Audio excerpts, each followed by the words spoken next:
Today I will teach you a versatile cutting method, which can explode anything you insert. The palm root can cut any branch you like. Cut the branch into small sections, about 15 centimeters long, and cut off too many branches and leaves. Only half of the leaves need to be reserved at the top for photosynthesis. Peel off the epidermis at the bottom of the branch 1 centimeter, so that it can increase its water absorption area, and the hair root area. You find some dead leaves, burn it into grass ash. Put the grass ash in water to dissolve it, and soak the treated branches in grass ash water for 5 minutes to sterilize and disinfect. This will prevent the wound from being infected by bacteria. You cut another bamboo tube back. Cut a section of the bamboo tube. Find a sand pile that is ventilated and cool.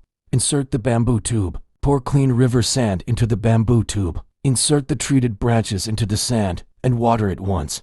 Because it is breathable and drained with river yarn cuttings, and in this natural environment, it is ventilated and breathable, and the moisture is sufficient. You don't need to worry about it at all. After a month or so, when it takes root, you can come back and take the bamboo tube back together and plant it in a flower pot. With this method of cuttings, no matter what plant you want to cuttings, you can quickly grow this big white root.